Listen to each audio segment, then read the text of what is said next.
சென்னை பெரம்பூர் தொகுதிக்கு உட்பட்ட KMA garden பகுதியில் 25 ஆண்டுகளாக வசிக்கும் மக்களின் வீடுகளை இடிக்க அப்பகுதி மக்கள் எதிர்ப்பு தெரிவித்துள்ளனர். சாலை விரிவாக்கத்திற்காக வீடுகளை இடிக்க உள்ளதாக மாநகராட்சி நோட்டீஸ் வழங்கியுள்ளதாக கூறப்படுகிறது. இந்த நிலையில் வீடுகளை இடிக்கக்கூடாதென வலியுறுத்தி அப்பகுதி மக்கள் மாநகராட்சி மண்டல அலுவலக உதவி ஆணையரிடம் மனு அளித்துள்ளனர். நாட்டிலேயே பள்ளிகளில் சதுரங்க போட்டிகளை நடத்துவதில் தமிழ்நாடுதான் முன்னோடி என்று chess grandmaster Viswanathan Anand தெரிவித்துள்ளார். திருச்சியில் உள்ள தனியார் பள்ளியில் விஸ்வநாதன் ஆனந்த் எழுதிய லைட்னிங் கிட் நூல் அறிமுக விழா நடைபெற்றது. இதில் பங்கேற்ற பிறகு செய்தியாளர்களிடம் பேசிய அவர் இளம் வீரர்களை தமிழ்நாடு ஊக்குவிப்பதாக தெரிவித்துள்ளார். நிறைய பேர் இந்தியா முழுக்க ஸ்கூல்ஸில் இன்ட்ரடியூஸ் பண்ண பார்க்குறாங்க. இதில் தமிழ்நாடு பயணியராக இருந்திருக்கு. நிறைய ஸ்கூல்ஸில் ஆல்ரெடி இன்ட்ரடியூஸ் பண்ணியிருப்பாங்க. அதை எவாலுவேட் பண்ணுவாங்க. மயிலாடுதுறை மாவட்டம் கூரைநாடு கருப்பணசாமி கோயில் முளைப்பாரி திருவிழா பச்சைக்காளி பவளக்காளி ஆட்டத்துடன் களை கட்டியது. மங்கள வாத்தியங்கள் முழங்க காவிரிக்கரையில் இருந்து பூங்கரகம் ஊர்வலம் நடைபெற்றது. பச்சைக்காளி பவளக்காளி நடனம் பார்வையாளர்களை வெகுவாக கவர்ந்தது.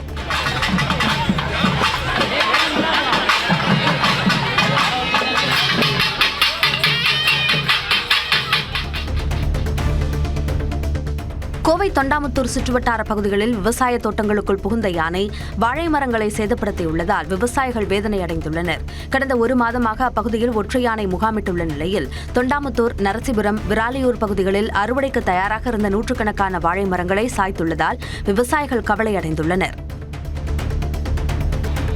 சென்னை போரூரில் இளைஞர்கள் சிலர் ஒன்றிணைந்து தொடங்கியுள்ள திரைத்துறை சார்ந்த நிறுவனத்தை இசையமைப்பாளர் ஹிப்ஹாப் ஆதி திறந்து வைத்துள்ளார். தனக்காக ப்ரமோஷன் பணிகளை மேற்கொண்டு வந்த இளைஞர்கள் கல்லூரி முடிந்து ஒரு நிறுவனத்தை தொடங்குவது மகிழ்ச்சி அளிப்பதாக அவர் தெரிவித்துள்ளார். எங்களுடைய அஃபீஷியல் BTS-ஆக இருந்தாங்க. இன்னைக்கு கல்லூரி முடித்து இந்த பசங்கள்லாம் ஒன்றா சேர்ந்து ஒண்டர் விஷுவல்ஸ், ஒண்டர் ப்ரமோஷன்ஸ்னு ஒரு நிறுவனத்தை ஆரம்பிக்கிறாங்க. ரொம்ப சந்தோஷமாக இருக்குது.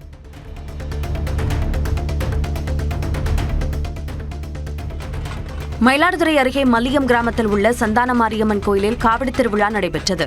கடந்த 29ஆம் தேதி காப்பு கட்டுதலுடன் திருவிழா தொடங்கியது. விழாவின் முக்கிய நிகழ்ச்சியான காவடி திருவிழா நேற்று நடைபெற்றது. அலகு குத்தியும் காவடி மற்றும் பால்குடம் எடுத்தும் பக்தர்கள் நேர்த்திக்கடன் செலுத்தினர்.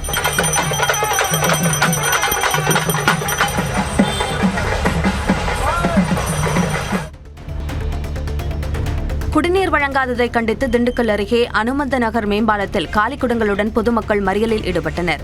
பாலகிருஷ்ணாபுரம் ஊராட்சிக்கு உட்பட்ட அனுமந்த நகர் பகுதியில் 500க்கும் மேற்பட்ட குடும்பத்தினர் வசித்து வருகின்றனர். இவர்களுக்கு காவிரி கூட்டு குடிநீர் திட்டத்தின் கீழ் 10 நாட்களுக்கு ஒருமுறை குடிநீர் விநியோகம் செய்யப்பட்டு வருகிறது. இந்த நிலையில் கடந்த 40 நாட்களுக்கும் மேலாக குடிநீர் வழங்கவில்லை என கூறி நேற்றிரவு அனுமந்த நகர் மேம்பாலத்தில் பொதுமக்கள் மறியலில் ஈடுபட்டனர்.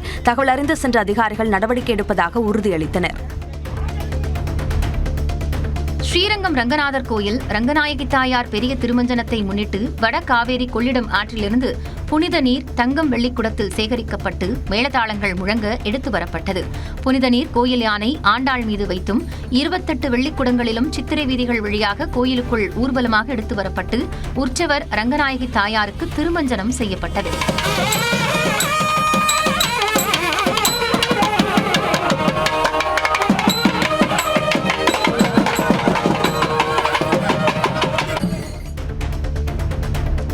சேலத்தில் முகாமில் வைக்கப்பட்டிருந்த வங்கதேச நாட்டினர் 50 பேர் சொந்த நாட்டிற்கு அனுப்பி வைக்கப்பட்டனர். உரிய ஆவணங்கள் இன்றி இந்தியாவிற்குள் நுழைந்ததாக 187 பேர் சேலம் மாவட்டம் ஆத்தூர் சிறப்பு முகாமில் தங்க வைக்கப்பட்டிருந்தனர்.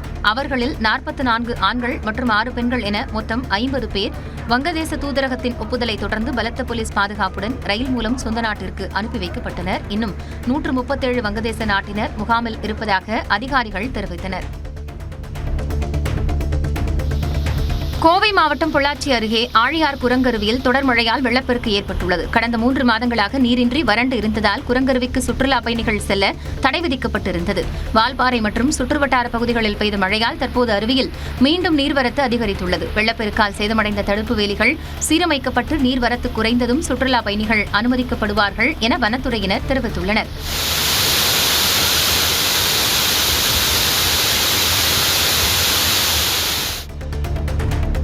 சென்னை தாம்பரத்தை அடுத்த சிட்லப்பாக்கத்தில் உள்ள ஏரியில் நீர் வற்றிய நிலையில் பறவைகள் கூட்டமாக காணப்பட்டதால் காண்போர் கண்களுக்கு விருந்தாக அமைந்தது. கோடைக்காலம் என்பதால் ஏரியில் தேங்கிய நீர் பெருமளவு வற்றிய நிலையில் குறைந்த அளவு தேங்கிய நீரில் மீன்கள், புழு, பூச்சிகளை பிடிக்க பல்வேறு பறவைகள் குவிந்துள்ளன.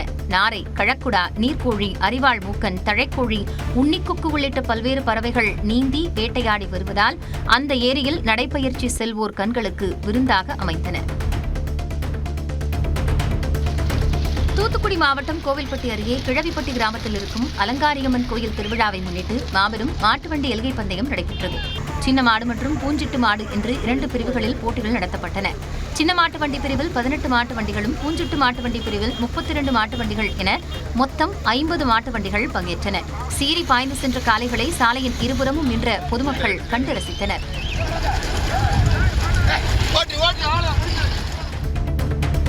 கேரள மாநிலம் எர்ணாகுளம் மாவட்டத்தில் போக்குவரத்து நெரிசலின் போது மாரடைப்பால் காரில் மயங்கிய நபரை செவிலியர்கள் 2 காப்பாற்றினர். சினோஜ் என்பவர் கடுமையான நெஞ்சுவலியுடன் தானே காரை ஓட்டி சென்றபோது பெரும்பாவூர் பகுதியில் கடுமையான போக்குவரத்து நெரிசலில் நெஞ்சுவலி அதிகமாகி காரிலேயே மயங்கி விழுந்தார். அப்போது அவ்வழியாக பேருந்தில் சென்ற 2 செவிலியர்கள் உடனடியாக ஓடி வந்து CPR முதலுதவி அளித்து அவரின் உயிரை காப்பாற்றினர். இதையடுத்து செவிலியர்களுக்கு பாராட்டுகள் குவிந்து வருகின்றன. சிவகங்கை மாவட்டம் திருப்புவனம் அருகே அட்டை தயாரிக்கும் தொழிற்சாலையில் பயங்கர தீ விபத்து ஏற்பட்டது.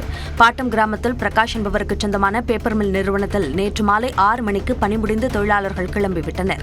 அப்போது திடீரென்று பரவிய நெருப்பு காட்டுத்தீயாய் பற்றி எரிந்தது. அனுப்பானடி, மானாமதுரை உள்ளிட்ட இடங்களில் இருந்து தீயணைப்பு வாகனங்கள் வரவழைக்கப்பட்டு நீண்ட போராட்டத்திற்கு பிறகு தீ அணைக்கப்பட்டது. இதில் பல லட்சம் ரூபாய் மதிப்புள்ள பொருட்கள் தீக்கு இரையாகின. சிவகங்கை மாவட்டம் இடைக்காட்டூரில் உள்ள இருதய ஆண்டவர் தேவாலயத்தில் தேர்பவனி திருவிழா நடைபெற்றது. மாலை நேர திருப்பலியை தொடர்ந்து மின் விளக்குகளால் அலங்கரிக்கப்பட்ட தேரில் இயேசுவின் சொரூபம் வைக்கப்பட்டு ஊர்வலம் நடைபெற்றது. அப்போது வான வேடிக்கை நிகழ்த்தப்பட்டது. இதில் திரளானவர்கள் கலந்து கொண்டு வழிபட்டனர்.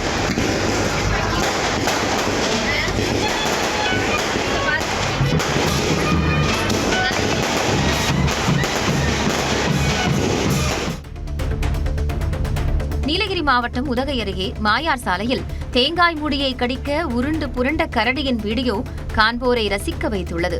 மாயார் சாலை ஓரம் சுற்றித் திரிந்த கரடி ஒன்று தரையில் அமர்ந்தவாறு எதையோ சாப்பிட்டுக் கொண்டிருந்தது. இதனை அவ்வழியாக சென்ற சுற்றுலா பயணிகள் வீடியோ பதிவு செய்த நிலையில் சிறிது நேரத்திற்கு பின் கரடி முன்பக்கம் திரும்பிய போது அது தேங்காய் மூடி என தெரியவந்தது. தேங்காய் மூடியை கரடி குறும்புத்தனமாக கையில் வைத்து கடித்த வீடியோ காட்சிகள் தற்போது இணையத்தில் வேகமாக பரவி வருகின்றன.